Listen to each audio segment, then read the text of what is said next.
Welcome to On the Edge. I'm Max Keiser. Time now to go to Tennessee and talk with Catherine Austin Fitts of Solari.com. Catherine is a former housing official in the Bush administration, or is that the Reagan administration, Catherine? The Bush the first, Max. Ah, yes, Bush 1. Who could forget? Number 41. All right, Catherine Austin Fitts, you were recently in Europe. What do you make of the multiple debt plans, bailouts, and funding facilities attempting to hold the EUROZONE together? Well, I think it's more centralization. You know, the theory seems to be centralization didn't work, so let's do more of it.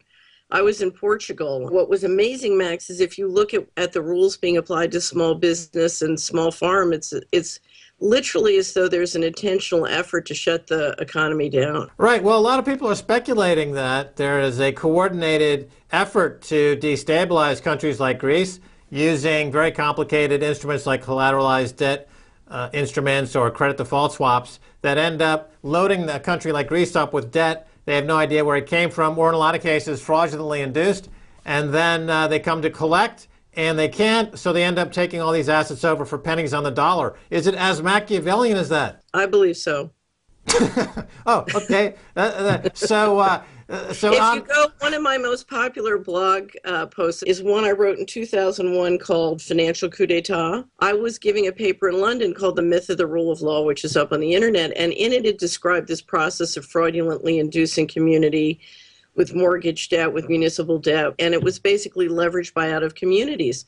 And I gave the paper, and John Laughlin, who's now at the Institute for Democracy and Cooperation in Paris, and Ann Williamson, who'd been covering Russia for the Wall Street Journal, then got up and gave papers, and Laughlin's paper was on what was happening in Eastern Europe, and Ann's paper was what happened in Russia during the 90s. And what we realized was we were talking about the same law firms, the same investors, the same phenomena, and it was absolutely happening in every place at once.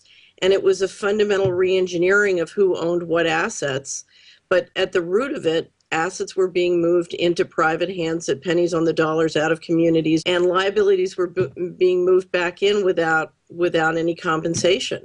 So there was a radical re-engineering going on. It was absolutely global, but no one saw it because each person was focused on what was happening in their place. Right. The global economy it's no longer a matter of mercantilism. It's no longer any kind of Keynesianism. It's who's got the most expensive lawyers. No, actually, it's got who's got the most hitmen who are able to act with impunity. Because what this comes down to, Max, is enforcement. And if you can kill with impunity, then you can have your way. And of course, you know, it's very expensive to kill people, so it's better to use lawyers. But the combination of lawyers and hitmen is a 1-2 punch. And I think the fundamental question for the rest of us is, okay, you know, this phenomena is occurring. It's very profitable for people. How do we change it? And one of the things I grapple with every day is, you know, when I became an investment advisor, one of the things I realized was all my clients were financing their own destruction. They were financing people doing this to them. And that's one of the conundrums, whether it's our bank deposits or investments. How do we withdraw our money from this? The reality is a lot of people don't want to withdraw their money from it because they think they're making a lot of money. Now, let's talk about Spain for a second, because all the problems in these European countries have been known by the bankers for a number of years. But it seems to me that before they took on a country the size of Spain, a multi-trillion-dollar economy, they first beefed up by destroying and taking over some of the smaller countries, the Portugal, Greece, Ireland, and this has increased their war chest to some degree. And now they're ready to take on a bigger country like Spain, but it's going to be the same tactics, right? They're going to use impunity, lawyers, illegitimate debt, and to try to destroy that country for a few bankers, correct? You have two things going on, Max. You have a group of people who are practicing leverage buyouts with respect to places, even countries. But you also have something else happening, and that is you have incredible new technology, a lot of it which has been in the labs but not brought out. And as it comes out, it automates and changes the way any process can be run. And the reality is, just as once upon a time, 90% of us worked on farms, and today, depending on which country you're in, that's less than 5%. It's even less than 1%. The same thing is happening with automation. Most of the jobs being done by humans today, in 10 years, we can do with machines. And the question is, how is the income model supposed to work if nobody's needed to be employed in jobs? Right. So on the technology front, of course, that also applies to financial technology. But here's an interesting conundrum, because these countries are unable to grow because they have no credit available. And yet, if you're an investment bank, if you want to do a leveraged buyout, as you say, of a country like Greece or Ireland, there's infinite amount of credit available. Well, sure, we just gave them $27 trillion. If you keep gifting all your money to somebody who's trying to take you over, then the invasion will continue. Yeah, this is what I mean, nobody seems to really want to point this out, that the countries can't grow because they're being strangled on the credit markets. And but wait a minute. I wouldn't say nobody. One of the most depressing things that ever happened to me is I spent 11 years and $6 million trying to stop the housing bubble and warning people about it. And when it was over, down to my family and friends, people said after it burst, why didn't anybody tell us? So there are plenty of people who've been objecting. And I think the question is not, why is nobody saying anything? Plenty of people are saying anything. The question is, how do we effectively resist and shift the whole level of politics? So let's go back to what I saw in Portugal. It's not just that there's no credit, it's that people are not circulating the money to each other. And part of it is you have an overload of government rules and enforcement that make it unbelievably expensive. So whether it's Portugal or here, if you look at small farmers trying to provide fresh food, there's just unbelievable expenses in terms of government regulation and enforcement to stop small farmers from creating a local business to sort of feed their neighbors. Yeah, let's talk about another media source, Matt Taibbi, over there at Rolling Stone magazine. Have you read his recent piece on mafia banking, racket rigging, and controlling the U.S. municipal finance market, Catherine Austin Fitts? I've skimmed it. I haven't read it carefully, but it reminds me, I once wrote a series of articles about the then chairman of DynCorp, Pug Winokur, and I had a friend who's an attorney call me and who was very disbelieving of it, but finally, after reading many of the facts, came to the conclusion. And she called me watching congressional testimony when Pug was testifying. He was on the board of Enron, and she said, I totally understand the model now. As long as I understand I'm watching like the Gambino crime family or the Soprano crime family, everything makes sense. All right, let's talk about the UK for a second, the United Kingdom. We've seen similar mafia-like rigging tactics involving the $3 trillion LIBOR market. This is a story, I think, that went under the radar for a lot of people, even though it's incredibly big and tragic in many ways. Can you explain the significance and scale of this one? The entire Western financial system is dependent on a lot of these liquidity games. I mean, what we've done is we've issued more and more paper, and now we need a variety of things, ways of keeping that paper afloat, even though it really doesn't have any tangible value behind it. And so you see constantly, very large numbers of bright people being paid to keep these sort of games going. And that's really all it is. You have a phenomenal amount of paper and they're trying to keep it from crashing. And unfortunately, a lot of the liquidity in the system is dependent on keeping all this fraud going. Right. So what you're saying is that on the banking side, they have bonds that they carry on their books for 100 cents on the dollar, which in fact, if you try to sell them, you'd be lucky to get 1 penny on the dollar. But they have to keep that fraud. Not really in the sense that government stands behind a lot of them. So as long as the taxpayer stands behind a lot of them, they're worth more than 0 cents. But the question is, how much can government keep afloat without war? Yes, you've brought this up before, Catherine Austin Fitts. We've talked about the dollar, and you've mentioned that ultimately the dollar is backed by the Pentagon. And now you're mentioning it again, that the value of these sovereign credits, these U.S. government bonds, is backed ultimately by war. So certainly America is involved in a number of different fronts. So how does that relationship playing out in this particular time? Well, what we're watching in the dollar, because remember, the world is dividing between countries that have the power to print their own currencies and countries that don't. And countries that don't, like the states in the United States, are required to balance their budget, so they can't just print ad infinitum and spend. So they're required to be held accountable, whereas the United States is not. So the United States prints money They send that money around the world, and then the money goes down in value steadily, and that is a tax. It's a global taxation system.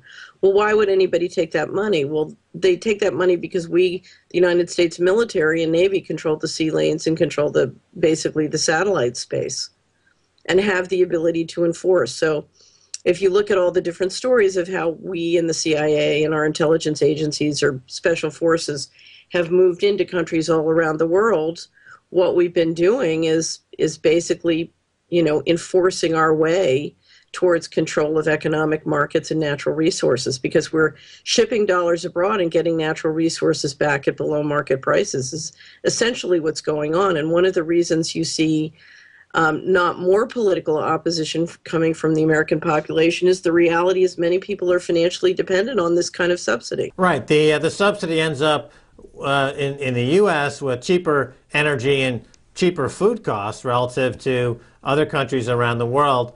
Now, this dollar... Right. There's one thing I would point out, Max, and there's a crosscut to that, and that is even though we're getting subsidy, Europe and the United States are getting subsidy from the emerging world, there's another crosscut in that there's a tremendous amount of technology, I believe, that has been suppressed. And as a result, that has dramatically increased prices for everybody globally, whether it's energy or healthcare. There are many different areas where we could see radically diminished costs if technology was permitted to be applied. Okay, well, on the technology front, are you talking about the monopoly positions of various corporations that are preventing these new technologies from coming forward? Is it a problem with the patent and copyright system? Max, there seems to be a wide variety of ways that this technology is suppressed. Either corporations buy it up and sit on it, or we see the national security asserted in the patent process, or inventors killed and literally destroyed, or things stolen. But the $64,000 question that we still don't know the answer to is why, who's really doing this at the top, and what's the goal here?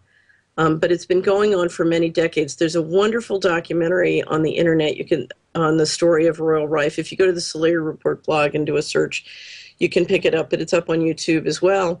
And it tells the story of really one of the great scientific geniuses of the 20th century who invented lots of very low-cost cures for cancer and other diseases, and yet was literally destroyed. And there are many stories like this. So, if you look at what we're debating now in this country over healthcare, the reality is the fastest way to bring down healthcare costs is simply to allow the knowledge and technology that we know exists be applied generally throughout the population, as well as letting fresh food be sold and not targeting small and organic farmers. Right, and of course in other countries they are ignoring a lot of these patents in the fields of medicine, and they're coming up with their own generic versions, and they're simply ignoring the patent regimes, or they were up until a point. And then suddenly there seems to be some added attention to it from the U.S., and you have companies, of course, like a Monsanto, where they've been able to actually go in there and with genetically modified seeds and other genetically modified products, get right into the cash crop, the seed crops, the food crops of these countries with their currency of patented seeds that have escalated the prices enormously. Is that part of the equation that you're talking about? Yeah, to me, the single most frightening development going on in the world is not what the banksters are up to. It's the notion that you can patent life and patent and control the seed supply. And one of my theories is that this is probably, if you're going to bring out new energy technology, then you need to control the trading in a new asset to control the global currency. So if you look at the dollar, part of the dollar's power is our ability to control the trade and in energy, particularly oil, globally. And that's why the sea lanes are so important and the satellites are so important. So with every financial asset, there's a corresponding concrete, real, tangible asset that needs to be controlled. And it's to me, gold is not sufficient. You need something that people need in their day-to-day life, like food or energy. And I look at the extraordinary, aggressive effort to push patenting of life and the seed supply globally and what people like Monsanto are doing. And you wonder, what's the hurry? What's the urgency? And I think part of it is if we bring in new energy technology, which certainly exists, what are you going to use to prop up the global reserve currency? And my guess is they're thinking it's going to be food. Okay, now you're bringing up a couple of very interesting points there. I want to follow up on this a little bit. First of all, on the patented seeds, because most of the pushback you hear against seed patents and genetically modified organisms or GMO crops is that they're untested, they're unsafe, etc., in terms of being a consumer item. But there's a whole other dimension to this situation, in that using patents to create seeds that in turn become a form of a currency, another reserve currency, if you will. And there's an economic aspect to this where the seeds, which for millennia were reproducing freely. Nobody had to buy the seed every single year because it came with its own reproductive of capabilities. But these Terminator seeds and other patented seeds, they are unable to reproduce. You have to buy new ones every year. The costs are skyrocketing. Farmers in India are killing themselves by the thousands. So can you just speak for a moment on the economics, not so much the health issue, but just the economics of what happens when you patent a seed?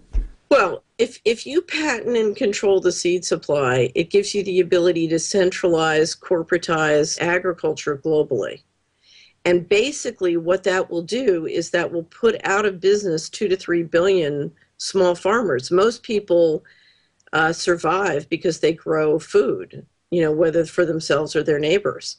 So you're talking about moving the planet from literally millions of small farmers, billions of small farmers all around the planet, to something where everything is provided and controlled and owned by corporations. And essentially the best description of this process is to be found. Sir James Goldsmith did a speaking tour in 1994 to try and stop the adoption of the Uruguay round of GATT, and he gave an interview to Charlie Rose, which is on my blog. It's up on YouTube. It's the Sir James Goldsmith interview with Charlie Rose in 1994.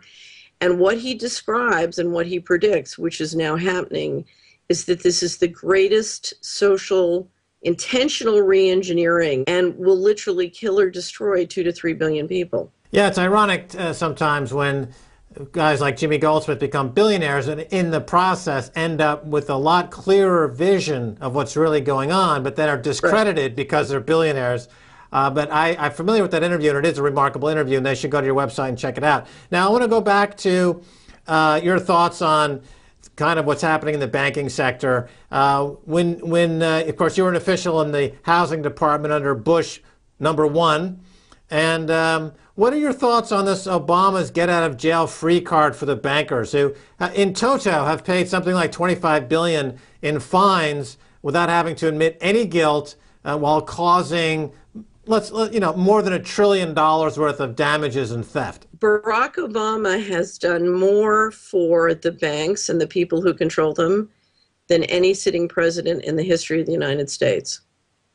So basically, Barack Obama was used to engineer the bailouts, depending on how you want to count them, 12 trillion to 27 trillion. And the banks have been richly rewarded for doing what they were asked to do, which is the fraudulent inducement of America. So Barack Obama is here to help the banks, not here to control or stop them. Now the question for the American population is, now that that's how it's turned out, what do they do? Right. Of course, in the U.S., between 2007 and 2010, the median family net worth in America dropped by 40%. 40%. Right. Wiping out 18 years of savings. And it goes all the way back to Bush #1. And now most of this wealth and job destruction has been concentrated in the under 40s group of folks. Where do you see this going? Well, here's the question, and I don't know the answer. If you look at the automation that's occurring in the United States right now, if anything, we would expect to see unemployment in the current jobs increase dramatically. So, for example, if you look at what's happening in robotics right now, there's no reason not to believe that if those companies wanted to and it was politically feasible for most employment in the fast food restaurants to be replaced by robots. So the question is, if just as once upon a time 90% of the people worked on the farm, and now we have less than 5% globally and less than 1% in many places, new jobs, new industries got invented. The question is, are we going to give everybody a government check, or is everybody going to starve, or are we going to invent a new economic model and let capital flow into new things? Now, for many years, while we were centralizing, the rules, both in the European Union but particularly in the United States, stopped credit and investment from flowing to micro enterprise, which is where the jobs are coming from and where the new things get prototyped and invented. And the big question now going forward is, are they going to let that capital flow back? I'm presuming yes, if you look at recent legislation and both what the words coming out of different politicians and policy forums are. But we're going to have to reinvent ourselves, and we need a new model. Well, micro lending was a phenomenal new development in banking, helping women in Bangladesh under the Grameen Bank, under a Nobel Prize-winning inventor and proliferator of that model, up until a year ago or so, where it was taken over by Wall Street and predatory lending was introduced, and it's become, just like every other banking facility in the world, a shambles. So hopefully these new things won't go the way of micro lending, but I'm not going to hold my breath. Well, where's the immunity in the population? Fool me once, shame on you. Fool me twice, shame on me. So my attitude is, if you're banking with people who are clearly known to be predators, why are you doing that? Let's bank with each other. Now, if you look at the general culture of, that is evolved in the United States, I trust a lot of big financial institutions to respect my money in my checking account a lot more than I respect a lot of my neighbors. So part of this is developing a culture where we can trust each other and we can keep our contracts with each other and be faithful to each other and circulate money without going through them. All right, fair enough. Catherine Austin Fitts, we're out of time. Thanks so much for being on The Edge. Max, always a pleasure. You are the best. Oh, why, thank you.